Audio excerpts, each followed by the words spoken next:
good to have you on 200 Coffees. For the benefit of everyone else, let me introduce Shruti as someone that I've known very closely in the last couple of months. Uh, Somebody who's a software developer turned undertaker. So I have not come across in this lethal combination ever in my life. So which is what makes it very interesting to have Shruti with us. She's also had a very adventurous aspect to everything that she does, both in the professional life as well as in the personal life. Someone who's always followed her heart in making choices that felt right for her. So welcome, Shruti. You're probably the second person who's coming on to the 200 Coffees video, recording, because typically we do this in a real world environment over a cup of coffee. But one, you are not based in Delhi, so, and second is is probably the best way to maintain the social distancing. Correct. So welcome to 200 Coffees. Thanks a lot for the lovely introduction, Harvinder. I'm sure that nobody could have done justice to the way how you introduced me right now. Thanks a lot. Thank you. Thank you. So let me begin with my first question that I have. And these questions are purely coming from, my being intrigued by your journey, right? Okay. So what I want to understand is, what is that journey from a software developer to an undertaker? How did you choose to become an entrepreneur in the first place? Forget about undertaker, but it's anyways a big decision for someone to give up a good, cushy corporate life and take up entrepreneurship. Exactly. Yeah. So actually, my corporate journey was for close to 10 years. So imagine the kind of progress that I would have done in this 10 years to actually have reached a certain level, because I was at a project manager level when I quit my IT job. And coming to the question, why entrepreneurship? I think in my case, it's the opposite. I didn't choose entrepreneurship. I guess entrepreneurship chose me, because the reason why I say this is because when I moved to Calcutta about 6 years back, so that point of time, I was really searching for IT jobs in my same stream, but then the industry in Calcutta just could never match up to my salary, what the Bangalore or Hyderabad counterparts were paying me. Leave apart, giving a hike, but then they just couldn't match up to that. So that was the first thing that got me thinking that, okay, I'm not getting a job in my profession. So should I turn, to change my stream to entrepreneurship? That was the first thing which actually came into my mind as to why quit my job. It was that, that life has actually given or thrown entrepreneurship towards me. I did not really choose it. Yeah. That's a very honest answer. But when you chose to become an entrepreneur for whatever reasons, right? Why did you choose the industry that you chose? Why funeral services? Why becoming an undertaker? Yeah. So I think to know that answer, first of all, you need to know a little bit about the kind of personality I am. So whenever somebody quits their 10 or decade-old IT job, the next thing that comes to their mind is that either they start up something in the software line itself, because it makes sense to actually make money out of whatever knowledge you built upon in these years, and then why not start up other software industry company. But I was the kind of person who really wanted to do something different. I anyways chose to become an entrepreneur. So why not do something really very out of the box, which nobody would have thought about too. This was the first thing. And if you ask me about the story comes from the fact that about 9 years back, my husband had lost his grandfather while in Hyderabad. And that point of time, so they are six. Okay, my husband's family, they are six. And so being an outsider settled in a city, it's very difficult to actually get the kind of last rite ritual arrangements that one would want to. And what I saw is that that point of time, you're supposed to be with the family, be a part of the grieving process, the mourning process. But मैंने ये देखा कि at least all the males in the family, they got very busy in doing the logistics, etc., etc. So an idea struck to me at that point of time that if I want to become an entrepreneur, definitely it will be in this field. And as such, the domain death didn't really scare me at all. So for me, it was more like a smooth transition. It just happened that okay, let's try this. That was how it just happened. So what are the kind of challenges that you faced on the way? Oh, challenges were many actually. I would say there were internal challenges and external challenges. So internal challenges is definitely trying to convince your family, your parents, in-laws, etc. And then external challenges would be about it's actually a male-dominated industry. If you see right from Kashmir to Kanyakumari, the whole funeral undertaker industry right now, first of all, it's like we're really unorganized. You can't really call a startup in this space because the kind of people with whom you work with are mostly from the uneducated background, mostly have little bit of mafia kind of attitude, etc. So this was the very big challenge, and then I had challenges in selling the idea to people, selling the idea to my employees. So it's like everywhere there was a big problem. But I think the more and more like life was showing problems that it was a certain kind of thrill that I have to solve it. I have to see how can I really make this into a working viable solution to customers. Okay. But Yeah. was there any pushback from the family? Because this is such a different industry, and I mean, honestly, when I think about it, it would have never occurred to me if I were to choose a business like this. So, was there any pushback from the family on the choices that you were making? Okay, so pushback, I guess the pushback had only come from my mother. See, definitely after you're at a certain stage of life, when you are a mother already, the only people that matter to you in your life will be your husband side and your mother's side. So there was no problem at all from my husband's side because my husband was like, it's okay, it's your choice. You want to go ahead and try it, go try it. I will give you all the help that you require. My mother's side, definitely there was a lot of problem because for a mother, a daughter, I think is always, one of the best investment that she can put in or show off as compared to a son. So for her, it was like, well, I have invested money and time and energy in you to make an engineer. And then after an engineer, you also had a very successful stint as a software engineer.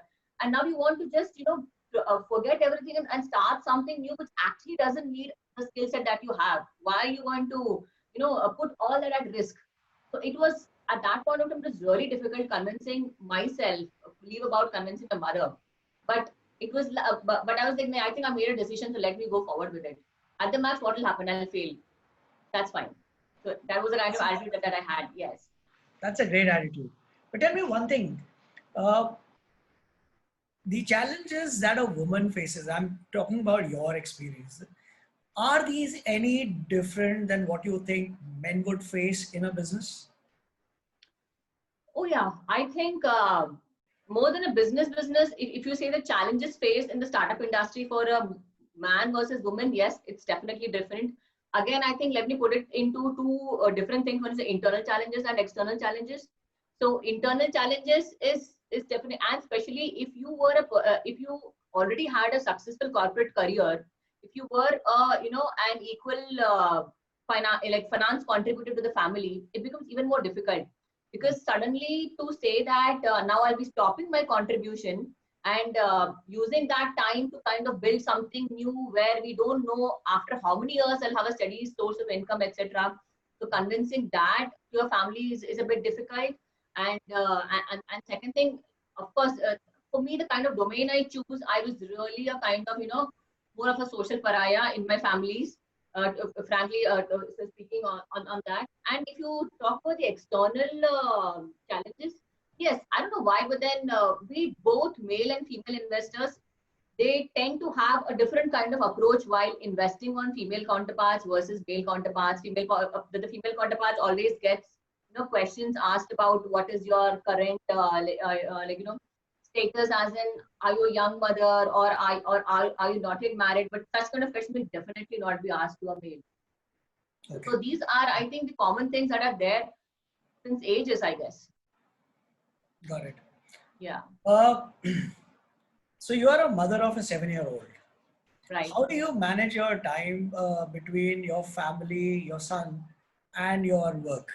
I mean, keeping in mind that you have offices in different cities, Right. and I'm sure you get calls at odd hours, etc. How do you just manage balance your time between your son, because he's at an age where he requires your attention, and your business? Yeah. I guess one of the best part that happened to me was starting up my entrepreneurship parallelly when my child was growing up. So for me, it was mostly like, managing two children together or twins together. So I always put my son in loop of whatever I was doing as a business, as a service. And I also made it a point to explain to him the greatness of of the service that I was doing and the kind of roles that I play in, etc. So if I feel that if you really involve your child in as a part of your business, and also when I would get back home, I would share with him stories of what happened in my at my work, or how did a couple of customers interact with me. So I really made him part of the venture that I was in. So he never felt that my mom is taking out my time and spending over there. It was like all three of us. I wanted all three of us to go together.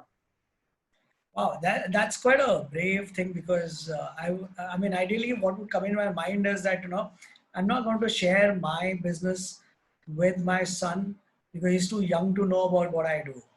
Yeah, Okay, that's a okay. brave choice that you made. In fact, when I had purchased my first Hirsch van, Uh-huh. I really made it a point to take my son down and show it to him. To say, listen, this is a new car that he purchased, and he's pretty excited. This was like, I was when he was 3 years. He went on telling to his friends of 3 years of age, my mama has got a Hirsch van, my mama has got a Hirsch van. Although they don't understand what a Hirsch van is, it's just a car. Okay, so it's just full on involvement of the child in your business. Got it. How did you face any challenges while building up your team? I mean, or do you face any challenges in your business, including building up your team, or any other challenges that you face? Yeah, definitely. So, like I said, that the my domain itself is very difficult for a person to get convinced as to why you're supposed to join a business. Because especially when a person they graduate and they pass out, they have this really hunky dory vision of the job, the first job that they want to get into. It will be a really happy place, office parties, evening parties, etc., etc. So, in that sense, for me to actually sell the idea of a funeral concept was very difficult. But then I also realized that the people who are going to support me in this idea at this point of time will definitely be there with me until the company lasts. And I think that was like really one of the greatest discovery I had made, and I had like gone forward with. So the first person whoever had joined me was from a very close friend circle of mine. Of course, like right now he has like stepped out, but otherwise it's like the first 3 to 4 people whoever are there in your company, they are the people who really are with you in your vision. So it was more of a friendship that he had joined, and then afterwards I met a couple of people who are still there with me in the company. So it was more like maybe I'll not be able to give the the greatness or the kind of the flashiness of a business. But then, yes, I can assure you that day in and day out, the kind of blessings that you'll be getting from the customers, you will really be happy at the end of the day that that the kind of job that you're doing, you will go back home with a happy and smiling face. That was my main selling point. Yeah. Got it. So, and did you when you started, did you fund this project on your own, or did you receive some funding? Uh, Yeah. So this was one of the biggest challenge, which I can say. Um, but also turned out to my advantage, because when I started the business, it was from the PF money of my IT company, whatever I had made. So I was very clear in my mind also that I'm not going to take money from either my husband or my mother, because this is my idea. So let me put in my hard work and also my finance. So that's how it was started out. And like whenever I went out to investors to ask them money, at least probably the taking the environment that the Calcutta industry was in, I would only get big eyes towards me saying that, oh my God, you're in such a negative industry. If I'm going to put my money into your industry, probably my money from other industries also would go down. Such was the kind of mindset that a couple of investors had. Yes. But then the more and more I heard rejection from investors, the more and more I got stronger to actually make my business self-sustained. So from the past, it's been like what 4.5 years, and so initial 4 years and 2 months we were totally bootstrapped. So after 1.5 years of me running the business, we had kind of broken even, and whatever we made actually sufficed our expenses. So although I would say that it was a slow growth, but growth was happening. because it was just about the first 1 year that I had pumped in money into the venture. And regarding funding, yes, we actually got pre-seed funding, but I could say that we just got about less than 50% of it. And right now, the corona had come and the other investment trench is right now on hold. It's like that. So you never approached any investors? No, I did, but then that was like just recently. I guess probably he'll be about 25th or 26th of my investor that I had approached in Kolkata. Okay. So what are the kind of typical questions that the investors ask? Because I'm sure this is not one of the usual business plans or business opportunities that come by their way in their usual day-to-day, scenario. So what are the kind Right. of questions? Are these the typical investor questions that they come up with, or they are very intrigued by what you are doing? I think I will give marks to the second one because my investor, when he had chosen me, he time and again told me that I'm investing money on you, Shruti, more than the idea. So they had really seen that kind of entrepreneurial passion in me to run the idea come what may. Because the kind of interaction that I had with my investor was that the first time they had approached me, I had backed off the offer because I did not really like the offer.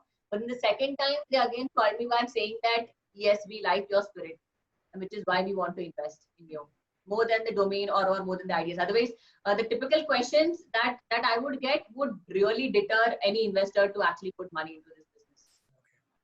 Yeah. Tell me one thing. I know you started your business in Kolkata, Yes. Yes. right? And then somewhere down the line, your family requirement made you move from Kolkata to Bangalore, Right. right? How do you manage this scenario where your main office that was started in Kolkata, the business was initiated from there, and then suddenly you transitioned as a business owner, you moved to a new city rather than just opening an office in Bangalore. So how did you manage that transition, and how do you manage your operations, because the initial team still works out of Kolkata? Correct. That's right. In fact, if you ask this question to any other entrepreneur, they would actually say that Shruti, you're taking a very big risk because this is not going to work. There are at least two or three more entrepreneurial friends from Bangalore who told me that you're taking very big risk. Your company might crumble down a couple of years down the lane. But I always felt that, well, I guess if a business is not fraught with risk, then it is not called business at all. Plus, I had the confidence that the team, whatever I have made in Calcutta, see, this is one thing about Kolkata people. I feel that they're very loyal, right? So as long as that, once you make a bond with them, they're not constantly looking, for jumps or let me jump there, let me jump here. Once you really make a bond with them, they move at their own pace, but that loyalty was always maintained. And plus, I feel that I have groomed Raj. Raj was right now the operations manager in Calcutta, good enough to actually manage things even in my absence also. Okay. Yeah. I know that there is a movie being made on your journey. Yeah. So can you tell us more about that? Because that's a very interesting aspect of your achievement. I mean, that's one success milestone anyways. So tell me, how did that happen? Right. Actually, for me, it is more than a dream come true because I never dreamt in my life that a movie will be made on me. Right? Because some people they really grow up thinking that someday I'll be such a big person that probably a movie or documentary will be made on me. But I never saw this thing coming at all. So it so happened was about 3.5 years back. This director, Mr. Shiv Prasad Mukherjee, he's a well-known, acclaimed Bollywood and also Tollywood film director, and he's really known for making these sentimental movies, very sentimental movies. Like for example, his last couple of hits are about a case wherein grandparents and parents are asking for custody of a child. So it's not a husband-wife custody of a child; it's grandparents and parents custody of a child. So he and he also made a movie on child abuse and why the teachers and schools should not be put at mistake, because right now also there's a lot of problems and trust issues coming up between teachers and the children. So he's really known for making movies on such kind of topics, on controversial topics, and it's always been a hit. right? So, but when he had approached me, I had really no clue about who this person is, and also I was doubting a lot that why does someone want to make a movie on me? So I go and meet him with an approach that probably he is just going to take my story and he's just going to make a story in a newspaper or a magazine or an article. But later on, when he asks about me and then he listens to my life story, I think I just found, I mean, he just found my life story interesting enough to be made into a movie. So the main intention is that, yeah, he wants to inspire other people, be it men or women, that how important it is to really follow your dreams or step out of your box. Lovely, lovely. So tell me one thing. Uh, when we were talking initially, you had mentioned that you're very passionate about organ donation. Correct. You know, and I could sense that passion out of your conversation. Now, Okay. how did all this begin? Is it something that started after you got into this business, or something that has always been there? No, I would say that it's really something that I started thinking about after I started this business. Because see, there was one thing that when a couple of old people, senior citizens, would call me up and ask me that as a part of the pre-planning of my funeral, can we really pledge our organs before we die? Mhm. So this was like an unknown domain for me, which had kind of irked my interest. And that's how I just started off knowing about what exactly organ donation is. I met up with One Foundation, the pioneers in organ donation in Chennai. And the more and more I spoke to them, I started also again, adding the dots to whatever I've been seeing as a part of my business day in and day out, which is, like daily. I guess at that point of time, we were doing close to 3 cremations per day, so about 100 cremations per month. And what I realized is that the kind of people on waiting list, the wait is so huge. So, I mean, can you believe it Harvinder, that it's only about 5% of people who get their kidneys, or about 3% who get their liver transplanted, and even lesser than that, is that who get their heart transplanted. It's like, for me, for my eyes, I can see that people are burning or burying their organs, but nobody is really thinking about how can I really donate my organs to save somebody else's life. So it's like a huge mismatch between the demand and supply. I thought, I guess I must really take up this cause. So Yeah, have you pledged your organs? yeah, I have pledged my organs. Yes. Awesome, awesome. So tell me one thing. What are the learnings from your journey until now that you have? What is it that you learned from your corporate life? What is it that you learned from your entrepreneurial thing? Or probably, what is that few learnings that have emerged out of this transition that has happened? Okay. So for me, my entrepreneurial journey has really been like a phoenix. I keep thinking that when I was really working a 9 to 5 job, I would still complain about the kind of job that I was in, to myself, to my family, kind of cribbing that it's so much work, it's so much work. But then suddenly the transition into a businesswoman, it kind of makes you so organized, and you put your time into certain chunks in your day. And not just that, like today I have the confidence that probably I can run 2 to 3 businesses together. So from a person who was really having problems doing a 9 to 5 job versus now who's like more confident. And not just that, I know that today, if with the right priorities and a little bit of tweaks in your day-to-day schedule, you can really take out time for yourself and for the family, for the business. This is something that's made possible only because, I've jumped into the pool.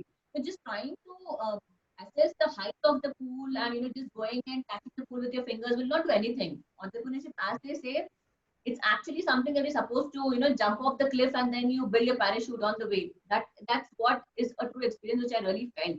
Because the more and more problems were thrown at you, you did not really get scared. You just kept on finding solutions and moving.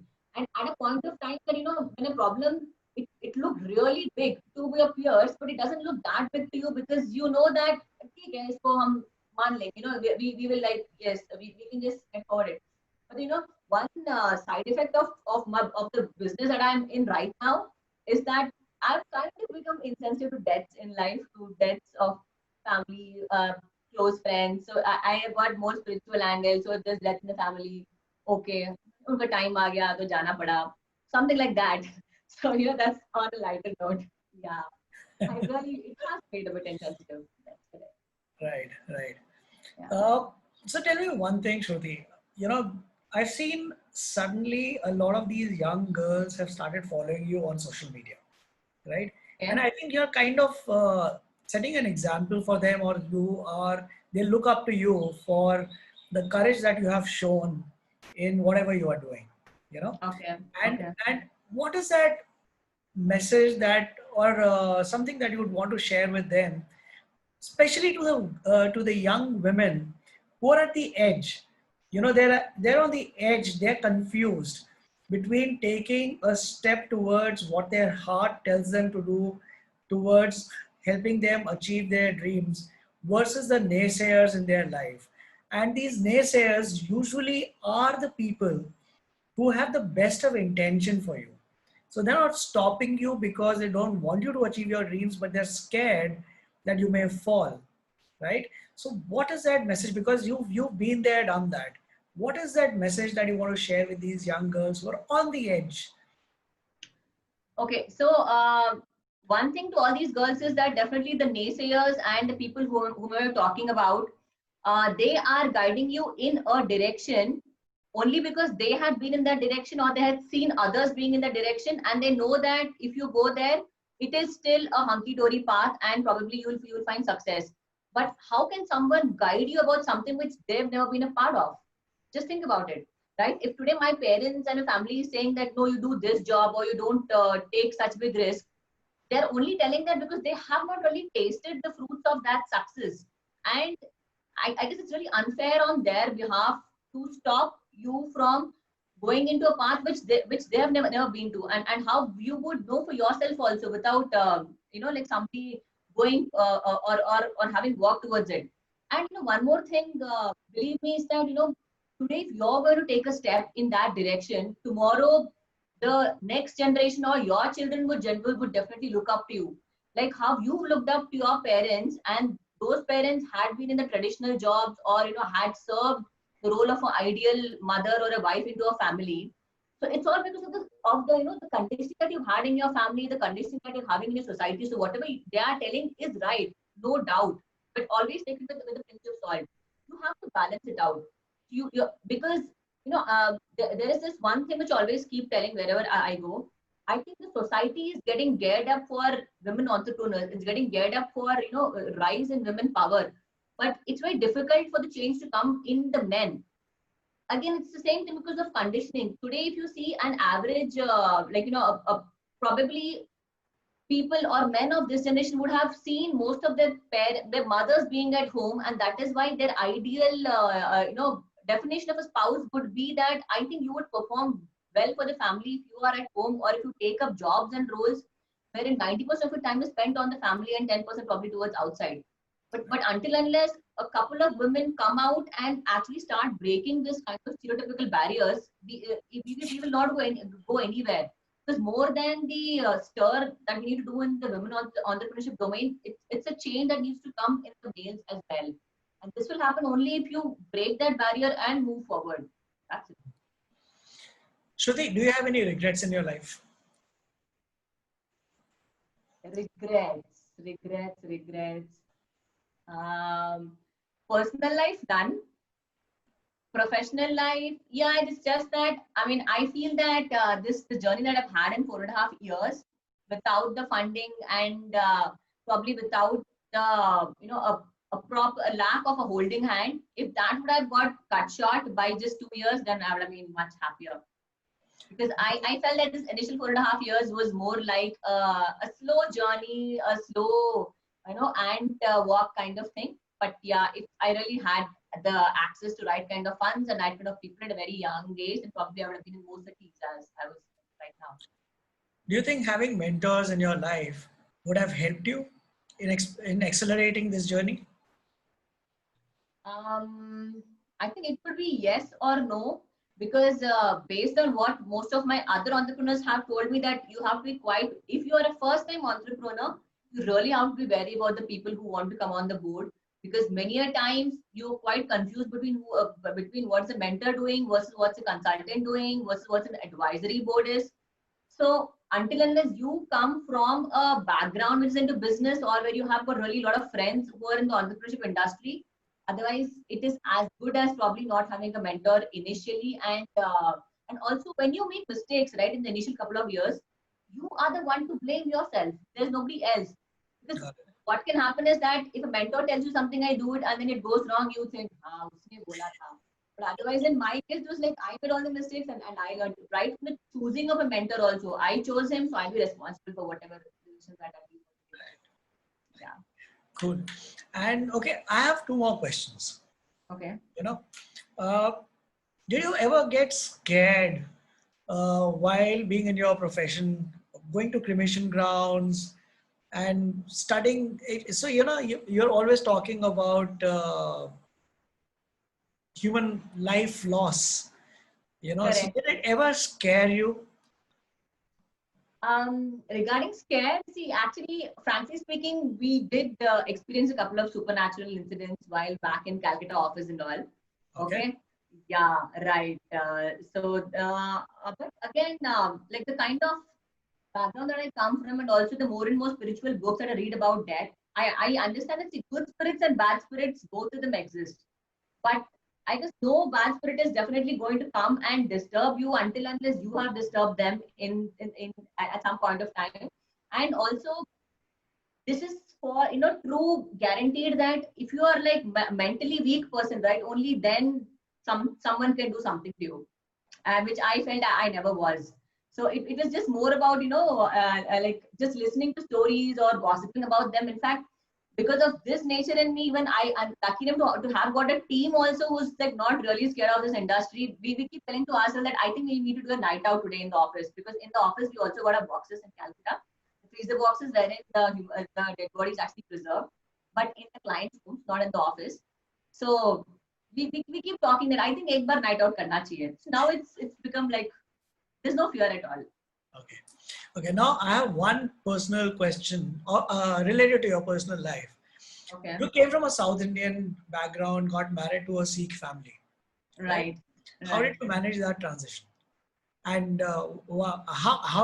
how's your life? I mean, is it fun? Or how did you manage the cultural changes between uh, the two different lifestyles? Yeah, okay. I think that also, partly shaped up into me becoming an entrepreneur, because it's like from very young age, I got married at 24. So because at a very young age, I was really thrown into an environment which is totally different for me. And I had no other choice but to accept it and embrace it, right? So it was, and talking about the really cultural issues, we did not really have that many, because I call my husband as South Indian Sardar, because his two generations have always been settled in the South. It's not really a lot of difference like the typical Delhi Sikhs versus the South Indian Sikhs. They've almost incorporated the South Indian culture. Right. Yes, right. So I never had that much problem. But yeah, talking about the religion-wise shift, etc. I think that really made me more, holistic in a way that I am actually embracing my husband's religion, or embracing something else which I've not grown up with. So I guess that really makes you a bit flexible. So Got it. yes, that really shaped up into me being an entrepreneur. Yes. Got it. Got it. Yeah. So, Shruti, what do you think about these 200 coffees?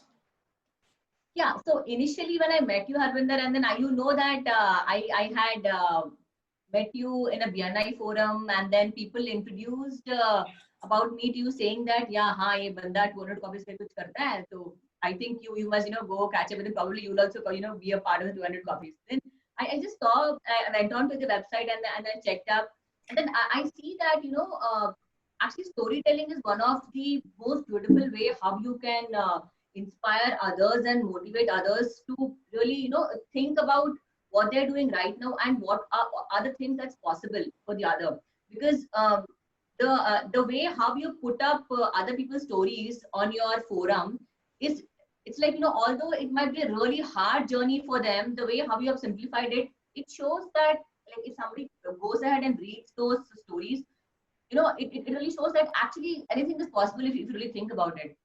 So it's the way how you are, you know, coming up with a forum and people are really sharing their stories in order to, you know, not to really scare others that, you know, I have been through so many difficulties, that's why I am like this. But actually, it's just a change in mindset, and how you're getting that change in mindset to your readers is amazing.